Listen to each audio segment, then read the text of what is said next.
I'm a psychotherapist by trade, and I joke with people and I say there are not enough therapists in the world to heal what's screwed up about our society right now, so you better get in on the action, because I ain't enough alone to fix this stuff. I don't believe clients that come to see me are necessarily sick. I think sometimes people that struggle with depression and anxiety are responding in a very healthy way to a very sick society. So I'm very interested in fixing the society.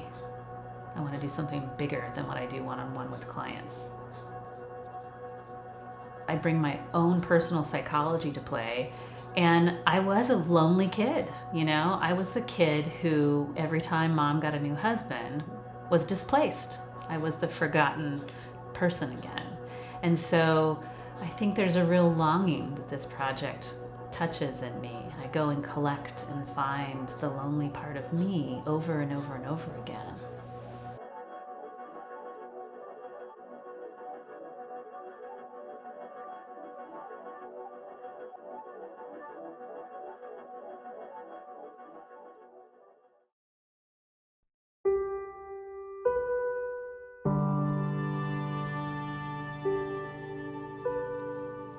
What originally got me started, I felt pretty wrecked by gun violence in the United States. And I felt really gripped by how we didn't humanize one another. And we just thought it was okay to kill someone so flippantly. It felt like the whole country was like imploding. I thought, we need more connection. I'm in a bubble. I don't meet a lot of people that don't think and look and believe the same stuff that I do.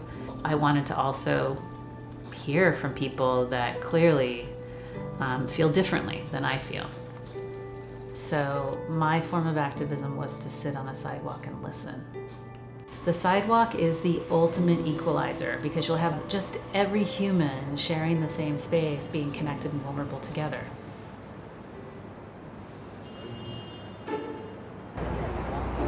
Hey, would you like to be listened to? Would you like to be listened to? Here to listen if you want to talk about anything. We're just here to connect with people. This is about human connection and really offering a chance to be heard. It's not often in our day that somebody really just is here to listen and connect with us. And so that's what this project offers. It is possible to volunteer, yeah. I believe that human connection is when two people have a level of intimacy with one another where they each see and feel each other in a way that they know each other deeply. I actually also believe that human connection is a prerequisite for knowing ourselves too, because I believe that we start to really identify and know who we are by being reflected and held in the mind of another.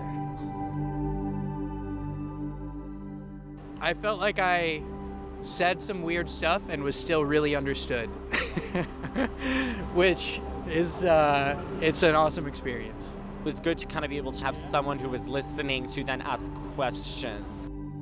A lot of people put up a lot of walls and try to create space between themselves and others, and this is a really good way of breaking those walls down and touching another human in a real way.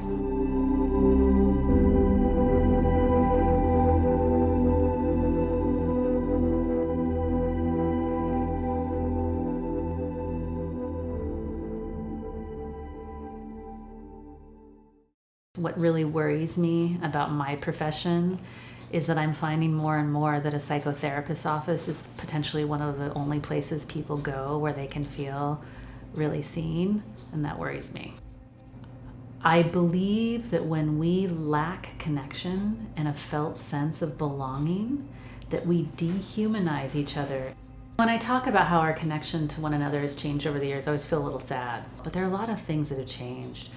Number one, we don't have a church or religious institution as the centerpiece of our life anymore, which even if you didn't believe all the beliefs that the church sort of instituted, it was a gathering place. It was a place of connection, and we don't have that anymore, right? So where do we get that? The workplace is radically different. We used to work 9 to 5, now we're working 7 to 7, or 24/7.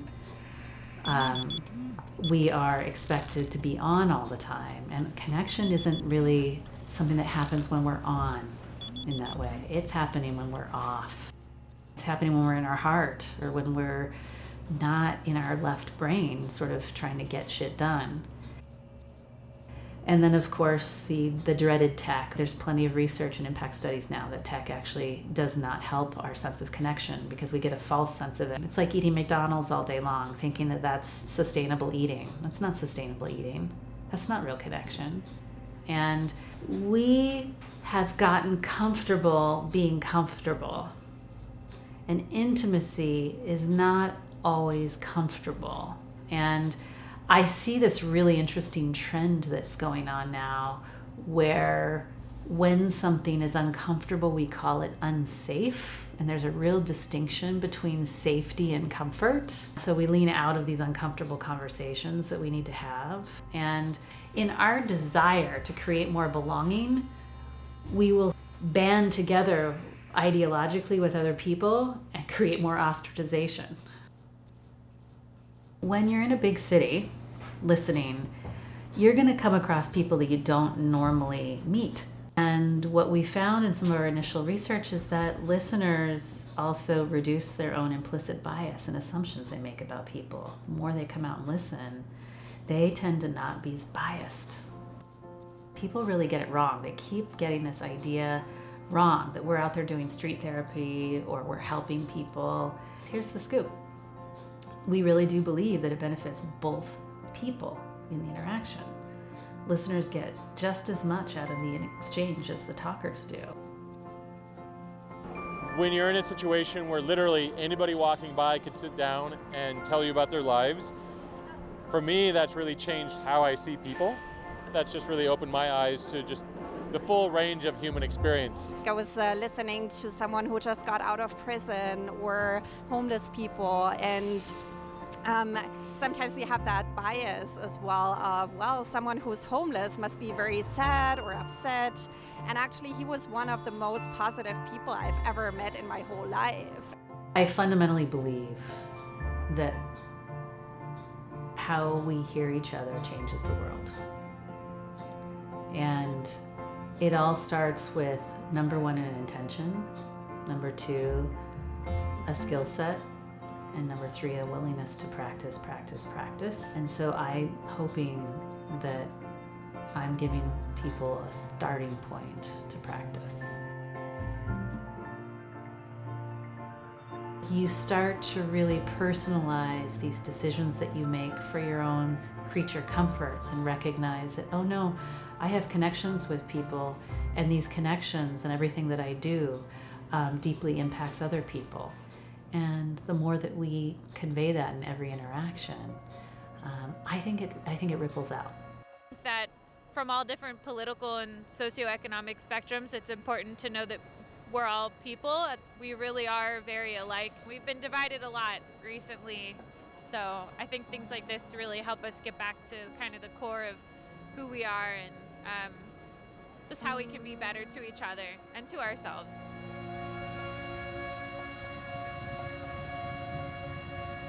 Here's the one thing that I wish every human being would practice in their listening. Number one, delight in people and set the intention to delight in them, right? Number two, don't treat them like an object, like you're going to try to get something from them, either a particular feeling, a particular task done. And number three, see if you can actually tolerate a little bit of discomfort so that you can come a little closer to them and say, I see you. I see who you are.